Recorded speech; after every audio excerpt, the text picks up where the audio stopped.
आप सभी का हमारे YouTube चैनल पुष्पम एजुकेशन में। दोस्तों, हम आज छंद के जो प्रकार पढ़ रहे थे उसके आगे का देखेंगे कि मैं बता रहा था आपको कि छंद दो प्रकार के होते हैं। एक होता है मात्रिक, वर्ण और मात्रा के आधार पे दो होते हैं। एक मात्रिक छंद होता है और एक वर्णिक छंद होता है। तो मात्रिक छंद में भी उसके तीन प्रकार होते हैं। एक होता है सममात्रिक छंद, एक अर्ध सममात्रिक छंद और एक होता है विषम मात्रिक छंद।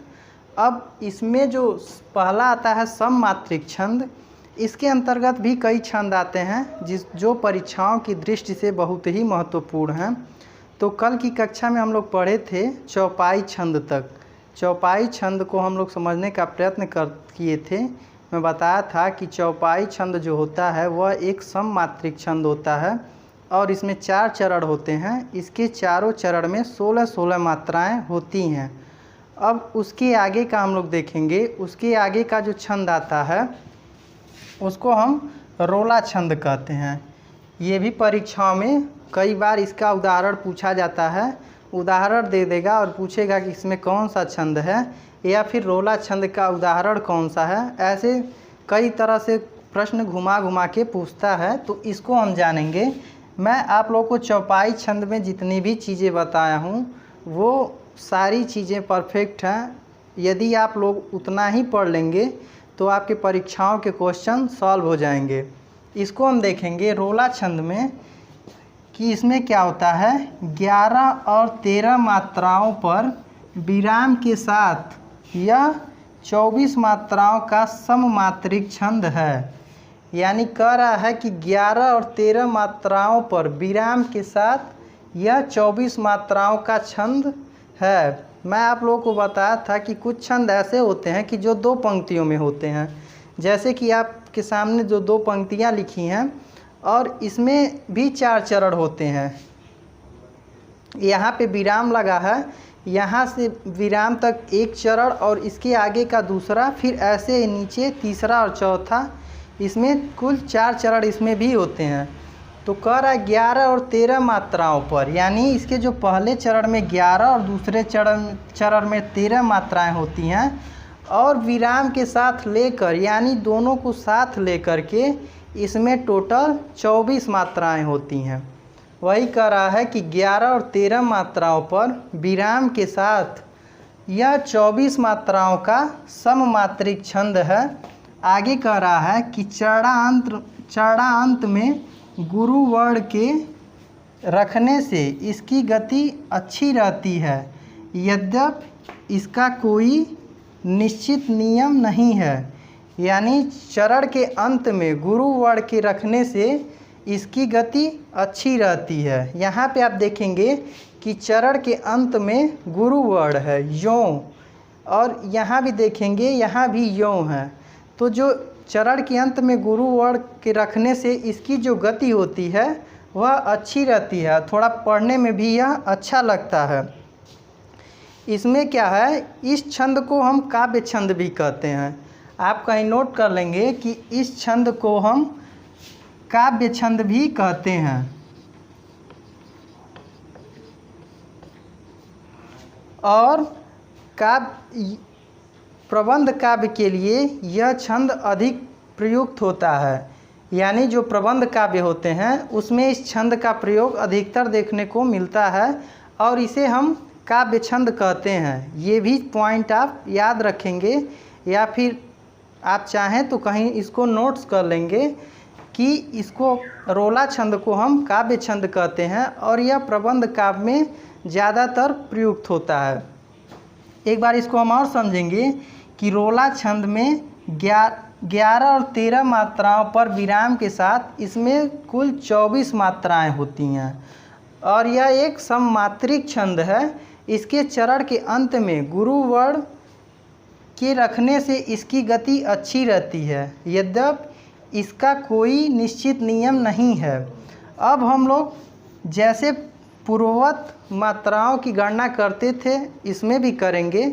आप लोगों को मैं नियम जो बताया था उसी के आधार पे जितने भी छंद हैं उन सारे छंदों में हम इसके जो मात्राएं हैं उसकी हम गणना करेंगे। अब इसमें हम गणना करेंगे, यानी जो इसका पहला चरण है इसमें 13 मात्राएं आनी चाहिए, और इसका जो दूसरा चरण होता है, पहले चरण में 11 मात्राएं और जो दूसरा चरण है इसमें 13 मात्राएं होनी चाहिए, और दोनों को मिला करके 24 मात्राएं होती हैं।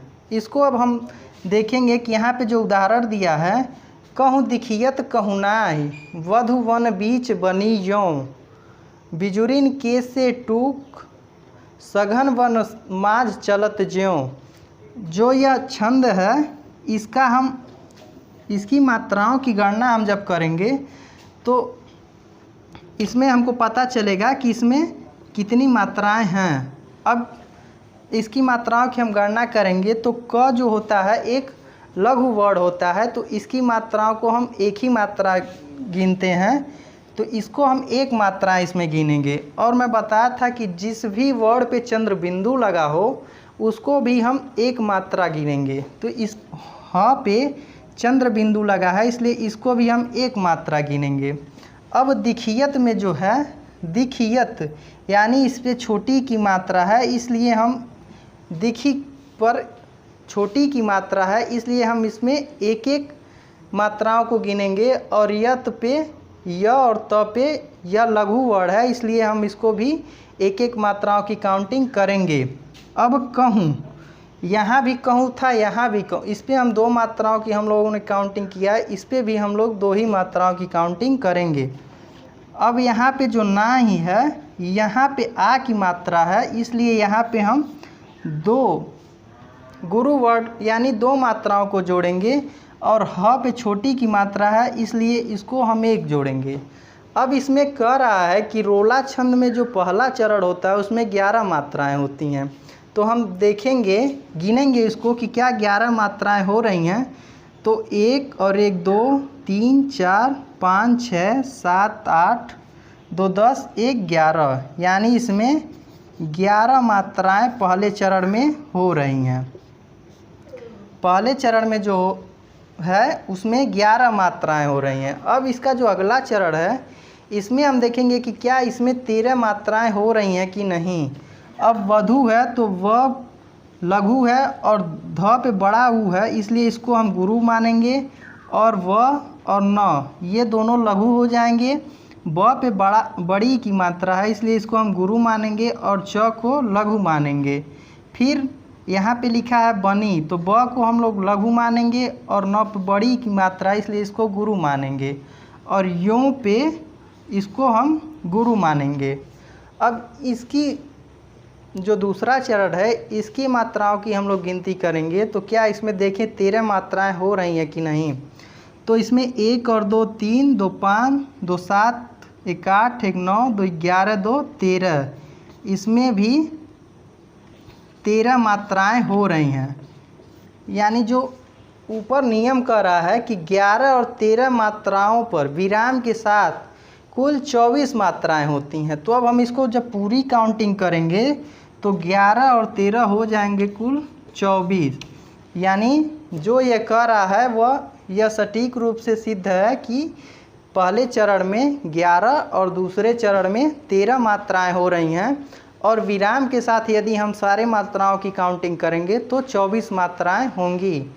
ठीक इसी प्रकार इसके नीचे की भी लाइन की हम गणना करेंगे कि इसके नीचे वाले में यहाँ लिखा है बिजुरिन, तो व पे छोटी की मात्रा इसलिए इसकी काउंटिंग 1 करेंगे, और ज पे छोटा ऊ है इसलिए इसको लघु मानेंगे, र पे भी छोटी ई की मात्रा इसलिए इसको भी लघु, और न को लघु वर्ण मानेंगे। फिर जो के है इस पे ए का मात्रा इसलिए इसको हम गुरु मानेंगे, और इसको भी से को भी हम गुरु मानेंगे, और ट पे बड़ा ऊ है इसलिए इसको भी गुरु मानेंगे और क को लघु मानेंगे। फिर इसका जब हम इसको काउंट करेंगे तो इसमें भी 11 मात्राएं होंगी। आप काउंट करके देखेंगे कि 1 और 1 2 3 4 2 6 2 8 2 10 1 11, यानी इसमें भी 11 मात्राएं हो रही हैं। अब फिर इसका अगला अगली पंक्ति है सघन, इसमें तीनों वर्ण जो हैं लघु हैं, और वन में इसके भी दोनों वर्ड लघु हैं। फिर आगे यहाँ पे माझ है तो इसको हम गुरु मानेंगे और झ को लघु। फिर चलत में तीनों जो वर्ड हैं यह लघु वर्ड हैं।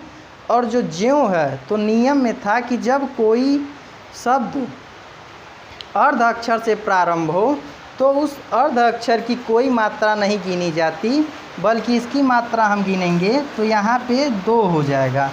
अब इसको हम देखेंगे कि इसमें 13 मात्राएं हो रही हैं कि नहीं। इसमें 1 2 3 4 5 2 7 1 8 8 9 10 1 11 2 13, यानी यह भी इसमें भी 13 मात्राएं हो रही हैं और विराम के साथ इसमें 24 मात्राएं हो रही हैं। तो आप लोगों ने रोला के बारे में पढ़ा और इसको समझने का प्रयत्न किया कि यदि ऐसा रोला के अंतर्गत मात्राएं पूछता है तो उसमें पहले चरण में 13 और दूसरे में पहले में 13 11 और दूसरे में 13 मात्राएं होती हैं और विराम के साथ इसमें 24 मात्राएं होती हैं। इस रोला छंद को काव्य छंद भी कहा जाता है और ये प्रबंध काव्य में अत्यधिक प्रयुक्त होता है। अब इसके आगे जो आता है गीतिका छंद आता है, उसको हम देखने का प्रयत्न करेंगे। इसमें यदि कुछ न समझ में आया होगा तो आप कमेंट के माध्यम से हमें बताएंगे। अगला हम देखेंगे गीतिका छंद।